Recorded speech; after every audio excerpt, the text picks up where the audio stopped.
گلشن دین کے گلدان نظر آتے ہیں، ہر طرف حافظ قرآن نظر. الحمد لله نحمده ونستعينه ونستغفره ونؤمن به ونتوكل عليه ونعوذ بالله من شرور أنفسنا ومن سيئات أعمالنا. من يهده الله فلا مضل له ومن يضلله فلا هادي له. ونشهد أن لا إله إلا الله وحده لا شريك له. ونشهد أن سيدنا ومولانا محمدا عبده ورسوله صلى الله تعالى عليه وعلى آله وأصحابه وأزواجه وذرياته أجمعين. أما بعد، حضرات اساتذہ کرام، علماء اکرام جو اسٹیج پر تشریف فرما ہیں اور جو اسٹیج کے علاوہ سامنے بیٹھے ہوئے ہیں، اور تمام شرکاء جن میں حفاظ بھی ہیں، دانشور بھی ہیں، بچے بھی ہیں، اور دور سے آنے والے مہمان بھی ہیں. ابھی آپ کے سامنے مولانا مفتی حارث صاحب نے اپنے جذبات کا اظہار کیا. یہ جذبات ان کے ہیں اور اس کے ذمہ دار بھی وہی ہیں. میرے تو بچے ہیں، لیکن میرے خیال میں میرے سلسلے میں ان کی یہ زیادتی مناسب نہیں، اس لیے کہ من تو راہ حاجی بگو یا تو مرا حاجی بگو. بھیا تم ہماری تعریف کرو، ہم تمہاری تعریف کرو. بہرحال اللہ تعالیٰ ایسے فرزند سب کو نصیب فرمائے، اور اللہ تعالیٰ علم بھی دے، عقل بھی دے، فہم بھی دے، اور جذبہ بھی عطا فرمائے. میں آج کے جلسے میں خود سوچ رہا ہوں کہ میں کیسے آیا. میں نے تو انکار کر دیا تھا، میرا بہار کا سفر تھا اور کچھ بھی نہیں، ویسے ہی میں نے بہار انکار کیا. یہ ذہن میں بھی نہیں تھا کہ مجھے بہرائچ جانا. لیکن عزیزی سعید سلمہ، سعید اختر سلمہ، جو بہرحال میرے عزیز ہیں، اور اس کے ساتھ ساتھ یہ کہ اس ادارے کے اہم ذمہ دار، ان کے کہنے کا انداز کچھ اس طرح تھا کہ مجھے آنا چاہیے. پھر بیچ میں آ گئے مولانا عرفان صاحب مبلغ دارالعلوم، جو اس وقت یہاں موجود نہیں. ان کے بھی بڑے حقوق ہیں میرے اوپر، انہوں نے شدید اصرار کیا. میں بیمار اور مسلسل اسفار میں نہ رہ کر لکھنؤ میں لگ بھگ 6 مہینے سے قیام، پھر ماشاءاللہ کہیں جانا ہوا، اور پھر ماشاءاللہ کوئی ضرورت بھی نہیں. یہ پوسٹر میرے خیال میں سارے ہندوستان میں جتنے جلسے ہوتے ہیں سب سے زیادہ تگڑا اور وزنی، میرے خیال میں کوئی 30-31 نام ہوں گے اس میں. اور دیکھنے والا دیکھے گا یہ سب اکٹھا سے بیان کریں گے کیا؟ سب بیٹھ جائیں گے، ایک دم سے بیان شروع ہو جائے گا، یا دو ایک بیان کرے گا؟ کچھ نہیں. یہ پوسٹر بالکل صحیح ہے. کیوں؟ انہوں نے یہ تھوڑا کہا ہے کہ سب بیان کریں گے. ان کی برکتیں حاصل ہیں. یہ لوگ آئیں گے، لوگ ان کو دیکھ لیں گے، لوگوں کو ثواب مل جائے. لہذا اللہ تعالیٰ مبارک فرمائے مدرسے والوں کو یہ جلسہ، اور اس کے اچھے اثرات قائم ہیں. میں آدھے گھنٹے کا میرا وقت ہے اور میں اس پر خوش ہوں. میں نے بھی اسے تجویز کیا، اور یہ گھڑی جو ہے وہ غلط ہے. تو میں یہ عرض کر رہا تھا کہ مختصر وقت میں مختصر بات اچھی ہوتی ہے. اللہ کرے میرا بھی کام بن جائے اور آپ کا بھی کام بنے. آج یہ مدرسہ اور اس مدرسے کے علاوہ ہندوستان ہی کو لے لیجئے، اس کے طول و عرض میں ہزار مدارس ہیں. یہ سارے مدرسے دین کی تعلیم اور دین کی خدمت کے لیے موجود ہیں. یہ مدرسے کیوں کر قائم ہیں، کاہے کے لیے قائم ہیں؟ آپ شمال میں چلے جائیے، چاہے جنوب میں، مشرق میں چلے جائیے، چاہے مغرب میں، ہندوستان کے علاوہ چلے جائیے، مسجد آپ کو مدرسہ ملے. یہ سب کیا ہے؟ مدرسے کیوں قائم ہو رہے ہیں؟ یاد رکھیے، سب سے پہلے مکے والوں نے جو جانے مدرسہ، شانے مدرسہ، آنے مدرسہ اور جو مدرسوں کا سب سے بڑا رہبر اور ہادی ہے، یعنی جناب محمد الرسول اللہ صلی اللہ علیہ وسلم، ان کو دنیا سے ناپید کرنے کی کوشش کی. مکے میں کتنے دنوں رہے حضور؟ 13 سال. 13 سال تک نکلنا، بیٹھنا، اٹھنا، کھانا پینا سب دوبھر کر دیا. اللہ کے رسول صلی اللہ علیہ وسلم سے لوگ بدک رہے، ان کے قریب نہیں جانا چاہتے. اکا دکا مسلمان ہوئے ہیں. شروع میں تو صرف 4 ہی کا نام آتا، حضرت صدیق اکبر، حضرت علی مرتضی، حضرت زید بن حارثہ، ام المومنین حضرت خدیجہ الکبریٰ رضی اللہ عنہم جمیعا. یہی لوگ مسلمان ہوئے تھے، اور ان کے علاوہ کچھ اور بڑھ گئے تھے. باقی جیسے جم غفیر مدینے میں اسلام لا رہا تھا ویسا نہیں ہوا. اور اوپر سے حضور پاک صلی اللہ علیہ وسلم کو اور آپ کے صحابہ کو مکے میں جتنی تکلیفیں دی گئی اس کی ایک تاریخ کو نہیں عرض کرنا، یہ واقعہ بھی نہیں بیان کرنا. صرف اتنا بتا رہے ہیں کہ لوگوں نے اسلام کو ختم کرنے کی روز اول سے کوششیں جاری رکھی. آپ دیکھ لیجئے، قرآن کہہ رہا ہے وَإِذْ يَمْكُرُ بِكَ الَّذِينَ كَفَرُوا لِيُثْبِتُوكَ أَوْ يَقْتُلُوكَ أَوْ يُخْرِجُوكَ وَيَمْكُرُونَ وَيَمْكُرُ اللَّهُ وَاللَّهُ خَيْرُ الْمَاكِرِينَ. کوئی کہتا ہے ان کو قتل کر دو، کوئی کہتا ہے ان کو شہر سے بھگا دو، جلا وطن کر دو، کوئی کہتا ہے ان کو جیل خانے میں ڈال دو. جتنے موتی باتیں، اللہ کہہ رہا ہے یہ سب اپنے اپنے داؤں میں لگے ہوئے ہیں. اور وَيَمْكُرُ اللَّهُ، اور اللہ اپنی تدبیر فرما رہا ہے اور فرماتا رہے گا.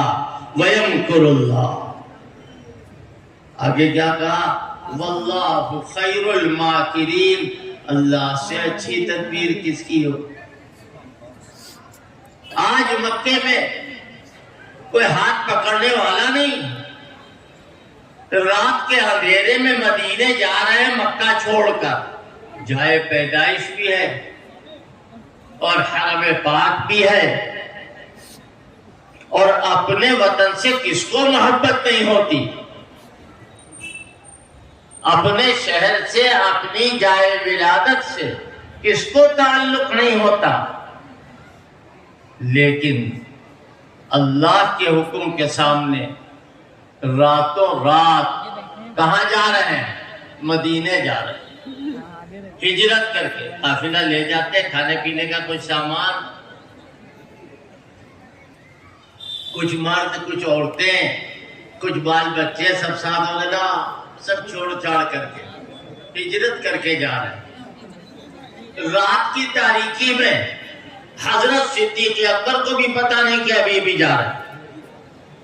سیدھے ان کے گھر گئے تو کہا ابو بکر وقت آ گیا چلو، میں نے تمہیں روکا تھا اور کہا تھا کہ اللہ جب کہے گا تو ہمارے ساتھ چلنا۔ اکیلے صدیق اکبر، رات کا وقت ہے، حضرت علی سے کہا تم بستر پر لیٹ جاؤ۔ وہ بستر پر لیٹے ہوئے، لیٹ جانا تو آسان تھا، لیکن میں کہتا ہوں لیٹ کے سو جانا مشکل تھا۔ پھانسی کے تختے پہ کسی کو نیند نہیں آتی ہے، مگر حضرت علی تو بستر پہ لیٹ گئے، چاروں طرف سے تلواریں کھینچی ہوئی، تلواریں تری ہوئی ہیں، لوگ سمجھ رہے ہیں حضور سو رہے ہیں، اور وہ صدیق اکبر کو لے کر چلے۔ بات لمبی ہو گئی ہوگی، لہذا یہیں پر ختم۔ آپ مدینے پہنچے، اور جب مدینے پہنچے تو وہاں مکے جیسا حال نہیں تھا، بلکہ وہاں استقبال کے لیے لوگ موجود تھے، وہاں مہمان بنانے کے لیے لوگ مسابقت کر رہے تھے، کس کے حضور مہمان ہوں گے۔ حضرت ابو ایوب انصاری رضی اللہ عنہ کہ یہاں آپ ٹھہرے۔ حضرت کو اس وقت مدینے میں کوئی مسجد نہیں تھی، مدینے میں کوئی مسجد نہیں تھی۔ حضرت کو خیال پیدا ہوا کہ مسجد بنے گی، حضرت صدیق اکبر کو بلایا۔ سارا مدینہ اگر حضور پاک صلی اللہ علیہ وسلم کے لیے خون دینے کے لیے تیار ہو جاتا، تب بھی صدیق اکبر کے برابر کوئی نہ ہوتا۔ ابو بکر جگہ تلاش کرو، مسجد بنائیں۔ حضرت صدیق اکبر نکلے اور کہا حضرت کوئی جگہ ویسے تو نظر نہیں آئی، البتہ دو یتیموں کا گھورا۔ مورخین نے لکھا کان مغبدا لیتیمین، یہ یتیموں کا گھورا ہے۔ ان سے کہا اپنی زمین بیچ ڈالو، کاہے کے لیے خریدو گے؟ کہا یہاں مسجد بنائیں گے، حضرت نے فرمایا ہے۔ کہا نہیں، ہم پیسہ نہیں لیں گے۔ وہ دونوں یتیم کہہ رہے ہیں ہم پیسہ نہیں لیں گے، فری میں دے رہے ہیں۔ صدیق اکبر آئے اور حضرت سے کہا کہ وہ دونوں یتیم پیسہ لینے کے لیے تیار نہیں۔ حضرت نے فرمایا نہ، پیسہ تو دینا ہوگا انہیں، اور تمہیں دینا ہے انہیں لینا۔ حضرت کا حکم پا کر کے وہ دونوں یتیم بھی تیار ہو گئے، اور حضرت صدیق اکبر نے زمین کی کل قیمت اپنے پاس سے ادا کی۔ اس بات کو ذرا غور سے سنیے گا، حضرات علماء اکرام بھی اس پر توجہ دیں۔ پوری قیمت ادا کی۔ کیوں بھائی آج کل کا زمانہ ہوتا تو لکھا پڑھی ہوتی یا نہ ہوتی، داخل خارج ہوتا یا نہ ہوتا، رجسٹری ہوتی یا نہ ہوتی؟ کیوں؟ خریدار کا نام، جو بیچنے والا ہے اس کا نام لکھا ہوا ہوتا یا نہ ہوتا؟ اس زمانے میں یہ سب کچھ تو ہوتا نہیں تھا، لیکن صدیق اکبر نے خریدی، اور خریدنے کے بعد حضرت کے حکم سے وہاں مسجد بنائی جائے۔ کتنی بڑی مسجد؟ جتنی بڑی آج ہے، جی نہیں اتنا بڑا تو پورا مدینہ بھی نہیں ہو۔ جتنی بڑی آج مسجد ہے اس زمانے میں اتنا بڑا مدینہ شہر بھی نہیں ہوگا۔ بس اتنا سمجھ لو جتنا ریاض الجنہ کا ایریا، جنت کی کیاری بھر وہ جگہ ہو، یا اس سے کچھ تھوڑا بہت زائد ہو۔ مسجد کے لیے زمین لے لی گئی۔ آج اگر کوئی کہے کہ مسجد نبوی کی جگہ کا سب سے پہلا مالک کون ہے، کہا جائے گا صدیق اکبر۔ صدیق اکبر کی خریدی ہوئی وہ جگہ ہے جو انہوں نے حضور کو عطا فرمائی، اور حضور نے اسے قبول فرمایا، اور وہاں مسجد بنی۔ اللہ کو کیا منظور تھا؟ ابو بکر تمہاری جگہ کی اتنی قدر ہے کہ آج تو وہ جنت کی کیاری ہے، اور کل جب دنیا ختم ہو جائے گی تو یہ پوری زمین اندر سے اٹھا کر جنت میں رکھ دی جائے گی۔ کیوں؟ تاکہ میخانے کی مٹی رہے میخانے میں، جنت میں مل جائے۔ حضرت نے کیا فرمایا؟ کہ ما بین بیتی و منبری روضۃ من ریاض الجنہ، میرے گھر اور میرے منبر کے درمیان جو زمین ہے وہ جنت کے باغوں میں سے ایک باغ ہے۔ وہ صدیق اکبر نے خریدی۔ مسجد پر رہی نرالے انداز، مسجد پر رہی ایسی سلیب نہیں ہوگی جیسے ہماری مسجدوں میں ہوتی ہے، ایسے گنبد و مینار نہیں تھے، بلکہ کھجور کی چھالوں سے اسے ڈھکا گیا تھا کہ سورج کی تمازت کا اثر نہ ہو، اور بارش ہوتی تھی تو پرنالے کی طرح پانی اندر گرتا، اسی میں نماز ہو رہی۔ اللہ پاک کی قسم ان نمازوں کے بعد پھر ویسی نماز ہوئی نہیں۔ اللہ کے صحابہ اکرام مقتدی ہے نماز پڑھنے والے۔ آپ غور کریں، یہ مسجد بن کے تیار ہوئی، اور جب مسجد کی تعمیر کی جا رہی تو خود حضور لگے ہوئے صلی اللہ علیہ وسلم، اور دیکھ رہے ہیں کہ مہاجر جو ہجرت کر کے آئے ہیں وہ بھی شامل، اور وہ جو انصار پہلے سے یہاں رہتے ہیں وہ بھی شامل، یہ سب لوگ مسجد کے بنانے میں شامل ہیں۔ حضرت ایک دعا دے رہے ہیں، وہ سننے کے لائق ہے۔ اللہم لا عیش الا عیش الآخرہ فاغفر الانصار والمہاجرہ، اور فانصر الانصار والمہاجرہ، یہ دونوں طرح سے نقل حضرت دعا فرما۔ میں کیا کہہ رہا تھا؟ مکہ چھوڑ کے مدینے آئے، کیوں آئے؟ مکہ والوں نے رہنا دوبر کر دیا۔ لوگ کہتے تھے کچھ دنوں کے بعد یہ سارا سسٹم ختم ہو جائے گا، لو ان کے آل اولاد بھی تو نہیں ہے کہ لڑکے بچے ان کی بات کو آگے بڑھائیں گے۔ ان کے یہاں تو کوئی لڑکا ہی نہیں ہوا، کہیں لڑکیوں سے نسب چلتا ہے، ان کی تو جتنی بچی سب لڑکیاں ہیں، لڑکے جتنے ہوئے سب اللہ کو پیارے ہو، لہذا ان کا کام تو ٹھپ ہو جائے گا۔ اور یہ تانا اور یہ دل شکن جملے حضرت کے سامنے ہوئے، اور حضرت کو ان کا علم ہوا، اور آپ صبر کر کے خاموش کھڑے۔ مگر کیا ہوا بعد میں؟ اللہ فرما رہا ہے محمد تم نے صبر کیا، لیکن ہم جواب دے رہے ہیں اِنَّا أَعْطَيْنَاكَ الْكَوْثَرَ، ہم آپ کو دونوں جہان کی نعمتوں سے نواز رہے ہیں، دونوں جہان کی نعمتیں آپ تمہیں ملیں گی۔ یہ کیا ہو رہا ہے؟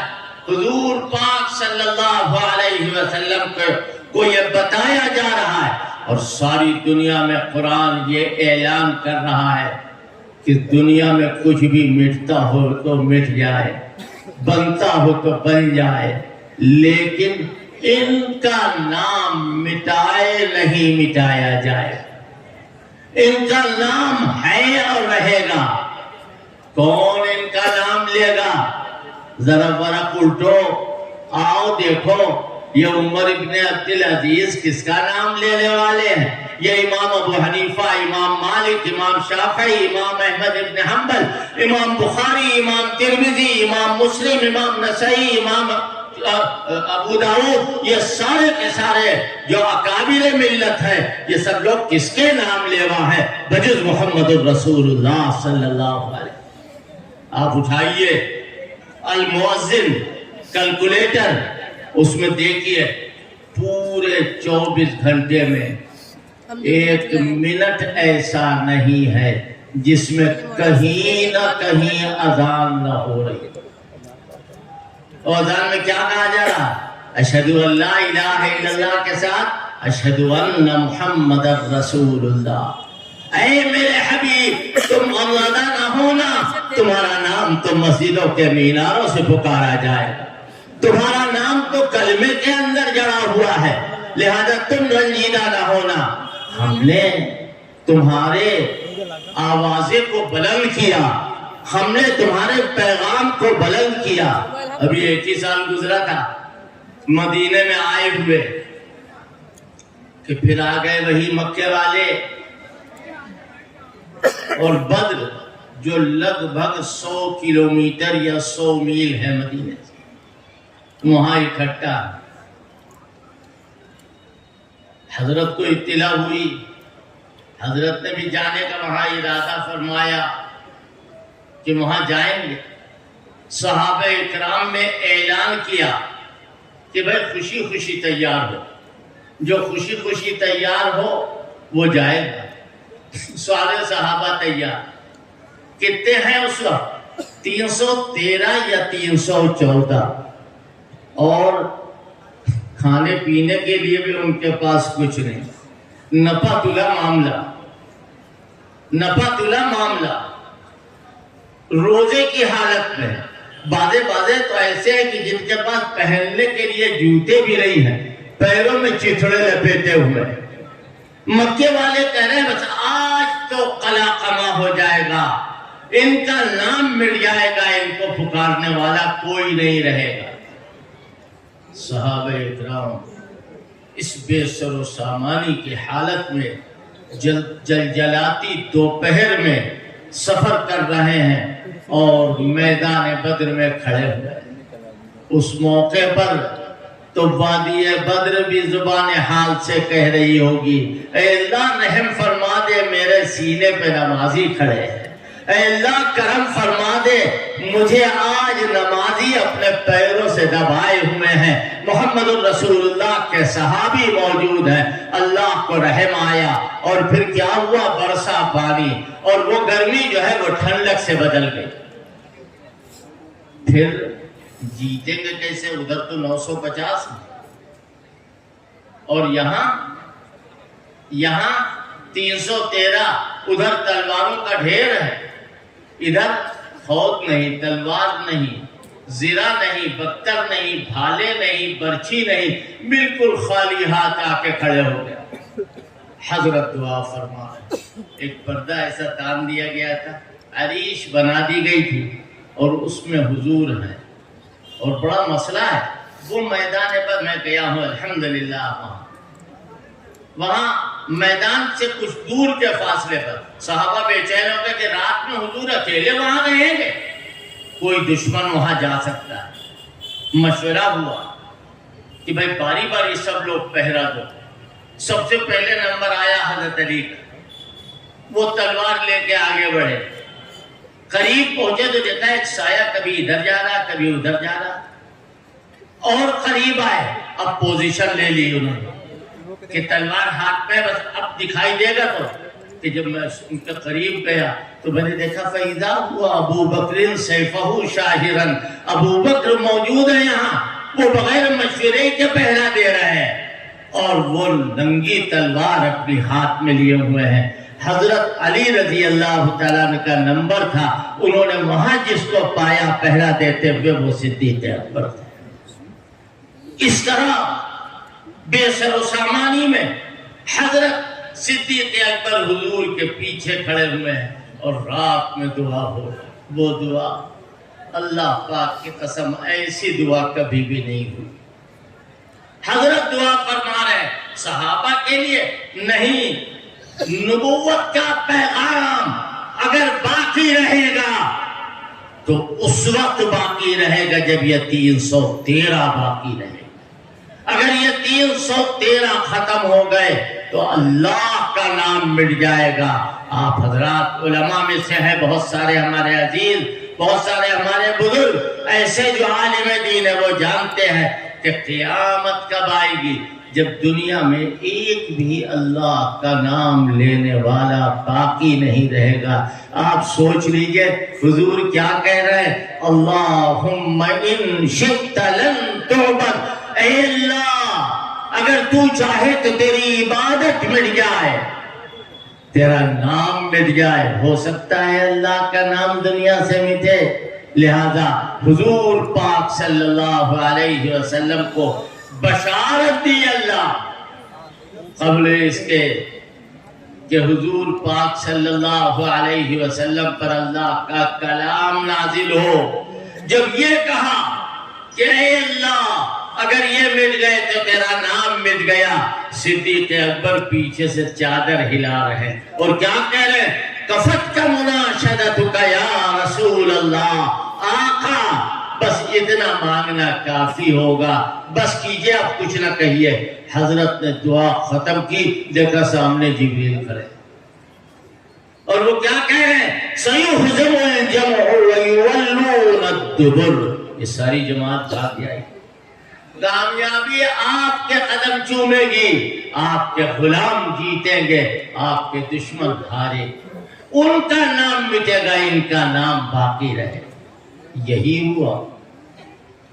صحابہ اکرام حیرت زدہ، اللہ کتنا خوش تھا ان سے مسلمان، اللہ کتنا ان سے خوش تھا، اور اللہ کو کتنے وہ چہیتے تھے۔ کیا فرمایا؟ وَمَا جَعَلَهُ اللَّهُ إِلَّا بُشْرَىٰ لَكُمْ، اور اللہ تبارک و تعالیٰ نے بشارت دی، اور یہ بشارت کاہے کے لیے ہے؟ ایک جگہ ہے وَلِتَطْمَئِنَّ بِهِ قُلُوبُكُمْ، اور ایک جگہ ہے وَلِتَطْمَئِنَّ قُلُوبُكُمْ بِهِ، تمہارے دلوں کو مطمئن کرنے کے لیے۔ یہ کیا بشارت ہے معلوم ہے؟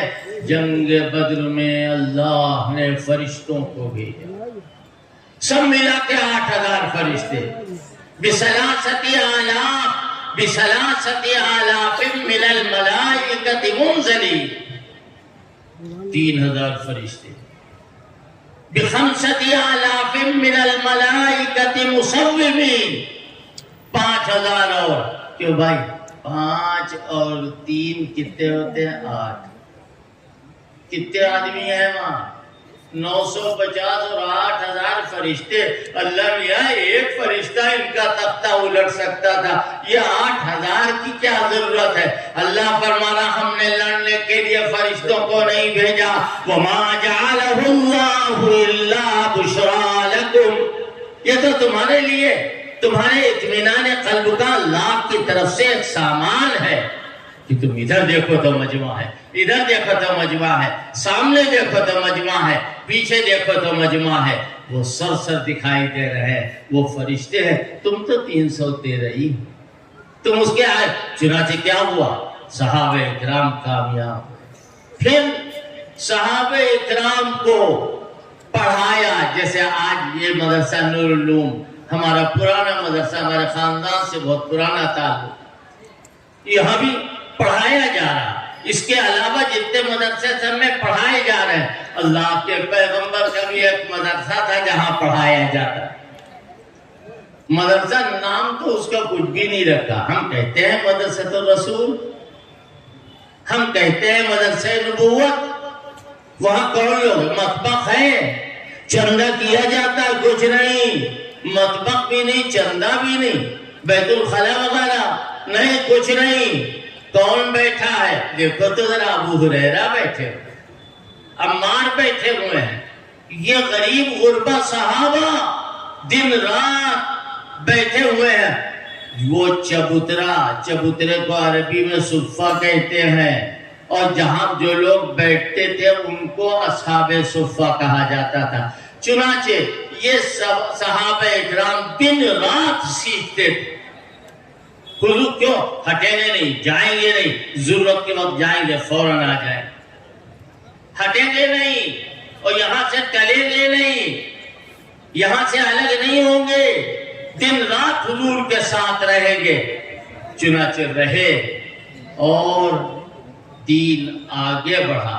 صحابہ کے بعد تابعین کے زمانے میں اللہ اکبر، اتنے بڑے بڑے حلقے، یہ تجوید کا حلقہ ہے، یہ فقہ کا حلقہ ہے، یہ تفسیر کا حلقہ ہے، یہ حدیث کا حلقہ ہے۔ ذرا دیکھو تو، معلوم کرو، اپنے ابا دادا کی تاریخ تو پتہ چلے، معلوم کرو۔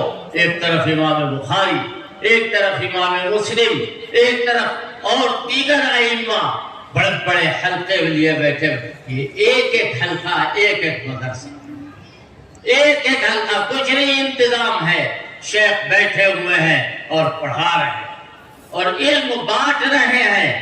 نتیجہ کیا برآمد ہوا؟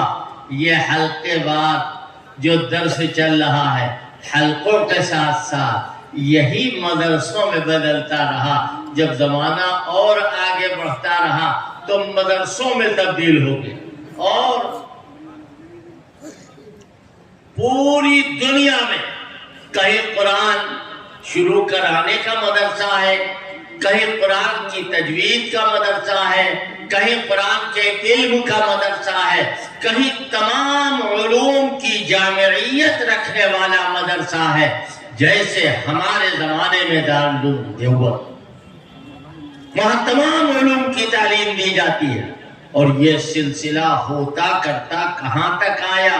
حضرت امام شاہ ولی اللہ محدث دہلوی رحمت اللہ علیہ تک۔ اب ہر جگہ آپ کو مدرسہ ملے گا۔ میں یہ کہتا ہوں اور آپ کے سامنے کہتا ہوں، ڈنکے کی چوٹ پر کہتا ہوں، اگر مدرسے مٹ جائے، اگر مدرسے ختم ہو جائیں، یاد رکھو پھر چاند روشن نہیں ہوگا، پھر سورج روشن نہیں ہوگا، پھر دنیا کے اندر چہل پہل نہیں ہوگی، پوری دنیا کا خاتمہ ہوگا۔ اگر کلمہ مٹ گیا تو کچھ نہیں رہے گا۔ کلمے کے اوپر یہ سارا دار و مدار ہے۔ لہذا ہم کو اور آپ کو اس حقیقت کو پیش نظر رکھنا چاہیے۔ یہ جلسہ ابھی آپ کے سامنے یا آج کے بعد کل مختلف نشستوں میں سروں پر صافہ باندھا جائے۔ کس کے؟ بیرسٹری کی ڈگری لے کے آئے ہیں، وکالت پڑھ کے آئے ہیں، ارے انجینئر بن کے آئے ہیں، ڈاکٹر بن کے آئے ہیں، کچھ نہیں، یہ جانتے بھی نہیں کہ ڈاکٹر کیا ہوتا ہے، انجینئر کیا ہوتا ہے۔ کسی ڈاکٹر کے سر پہ صافہ بنتے دیکھا ہے آپ نے؟ کسی انجینئر، کسی پائلٹ کے صافہ باندھا جاتا؟ کچھ نہیں۔ یہ تو وہ برگزیدہ لوگ ہیں کہ جن سے ان کا سر اونچا کیا جا رہا ہے، یعنی اللہ کے کلام کو انہوں نے یاد کیا ہے زبان، اللہ کے کلام کو انہوں نے حفظ کیا ہے۔ یہ بچے جن کے سروں پر صافہ باندھا جا رہا ہے، یہ حافظ قرآن، ان سے دعا کراؤ، یہ ہمارے لیے دعا کرے کہ اللہ ہمیں بھی ایمان کے ساتھ اٹھائے۔ کیوں؟ یہ جب پہنچیں گے حفاظ تو اللہ میاں کیا کہیں گے معلوم ہے؟ ارے بھیا تم پڑھتے جاؤ، چڑھتے پڑھتے جاؤ، چڑھتے جاؤ۔ اور وہ پڑھیں گے کیسے اور چڑھیں گے کیسے، اس کو تو وقت بتائے۔ انشاءاللہ ہم بھی دیکھیں گے اور آپ بھی دیکھیں گے۔ انشاءاللہ آپ میں سے بہت سارے لوگ ہوں گے جن سے اللہ کہے گا پڑھتے جاؤ، چڑھتے جاؤ۔ اللہم اجعلنا منہم، اے اللہ ان میں ہمارا بھی شمار فرما دے۔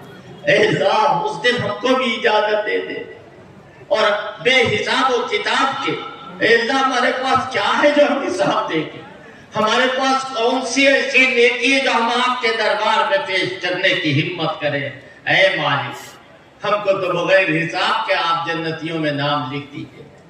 لہذا آج جب قرآن پڑھتے ہو، ابھی رمضان آ رہا ہے، کتنے ہمارے بھائی ایسے جو روزانہ نماز کے بعد کہیں اللہم بارک لنا فی رجب و شعبان وبلغنا رمضان، رجب و شعبان میں برکت عطا فرما اور رمضان تک پہنچا دے۔ یہ دعا حضرت کی دعا ہے۔ رمضان آ رہا ہے، رمضان قرآن کا مہینہ، اور مدینہ، جی ہاں مدینہ درود کا گھر ہے، اور مہینہ رمضان کا قرآن کا مہینہ ہے۔ قرآن پڑھنے میں، رمضان میں قرآن پڑھنے میں اتنا ہی مزہ آتا ہے جتنا مدینہ میں درود پڑھنے میں مزہ آتا ہے۔ وہاں حضور ہیں، اللہ کا کلام، اللہ کے پیغمبر، اللہ کے فرشتے کے ساتھ اسی مہینے میں دور کیا کرتے۔ جتنا اترا جبریل کو حضور سنا رہے ہیں، اور حضور جبریل کو سنا رہے ہیں، جبریل حضور کو سنا رہے ہیں۔ عجیب منظر ہے، قرآن پاک کا دور ہو رہا ہے۔ وہ دور تو اب رہا نہیں۔ حضرت فاروق اعظم کے صدقے جاؤ، انہوں نے تراویح کی نماز حضور کی سنت کے مطابق 20 رکعت جماعت کے ساتھ جاری فرمائی۔ حضرت علی اتنا خوش ہوئے تراویح سے، کہنے لگے اللہم اجعل، اللہم نور قبر عمر کما نور مساجدنا، اے اللہ عمر کی قبر کو نورانی بنا دے، اس نے ہماری مسجدوں کو نورانی بنا دی۔ آپ غور کریں قرآن پاک جب ختم کرتے ہیں تو کیسے؟ آج ختم ہے تراویح میں. ارے آج تراویح نہیں ہے، جب تراویح ہوگی تب ہوگا. میں تو مثالاً کہہ رہا ہوں 19 رکعت پر قرآن ختم ہوتا ہے یا 20 رکعت پر؟ سچ بتاؤ. میرا تو خیال یہ کہ 19 رکعت پہ قرآن ختم ہوتا. من الجنت والناس ختم قرآن ختم. اب جب 20ویں رکعت پڑھنے کے لیے 19ویں رکعت سے فارغ ہو گئے اور حافظ صاحب نے الحمدو پڑھی تو اب آگے کیا پڑھیں؟ آگے تو کچھ ہے ہی نہیں. الف لام میم کہہ رہے ہیں آپ جی تو الٹا ہو جائے گا. پہلی رکعت میں تبت یدا اور دوسری رکعت میں اذا جا. نہیں، اذا جا پہلی رکعت، الٹا نہ پڑھو. میں یہ نہیں کہہ رہا کہ وہ الٹا پڑھے گا تو کافر ہو جائے گا. یہ بھی تو ایک مسئلہ ہوتا ہے. ابھی نماز ہو جائے گی، مفتی حارث سے پوچھو. نماز تو ہو جائے لیکن تہذیب کیا ہے، قرآن کا ادب کیا ہے؟ الٹا نہ پڑھو. اور یہاں الٹا ہی پڑھا جا رہا، نہیں پڑھا جا رہا. 19 رکعت پر قرآن ختم اور 20 رکعت پر الحمدو پڑھ کے پھر سے الف لام میم شروع کر دیا. کیوں؟ اے اللہ قرآن ختم کرتے ہیں تو شیطان بہت خوش ہوتا ہے، لہذا قرآن ختم کیا اور ابھی شروع بھی کر دیا. لہذا شیطان کے منہ میں ہمیشہ چونا لگاتے رہو. شیطان جو ہے وہ ہمیشہ اپنے سر کو پیٹتا رہے. اور پھر قرآن پاک جب یہاں ایسے ختم کیا جا رہا ہے تو وہ جس سے کہا جا رہا ہے پڑھتے جاؤ چڑھتے جاؤ، آخر کار چڑھتے چڑھتے پڑھتے پڑھتے کبھی تو ختم ہوگا. جی ہاں، وہ ویسے ہی ختم کرے گا جیسے یہاں ختم ہوتا ہے. ابھی ختم کیا اور ابھی پھر شروع کر دیا. گویا کہ ہمارے حساب سے اس کی بلندی کی کوئی انتہا نہیں. اللہ تبارک و تعالیٰ نے یہ مدرسے ہم کو جو دیے ہیں اور ہم جو ان کی خدمت میں لگے ہوئے، ہم سے مراد تمام مسلمان خدمت میں لگے ہوئے، وہ بے نتیجہ نہیں.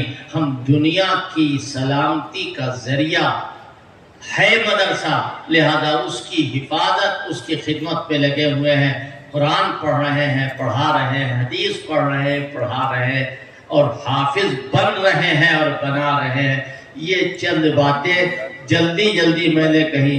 ابھی ہمارے عزیز مولانا مفتی حارث آئے تھے، انہوں نے کہا کہ کچھ وقت بڑھا دو. میں تو خود گھٹانے کے چکر میں تھا، بڑھانا تو درکنار. بہرحال جتنی دیر بھی ہوئی بات، آدھا گھنٹہ ہوئی ہو، کچھ کم کچھ زیادہ ہوئی ہو، اللہ تبارک و تعالیٰ اپنے فضل و کرم سے قبول فرمائے اور ہم کو اور آپ کو دارین کی سعادت سے مالا مال فرمائے. وآخر دعوانا الحمدللہ.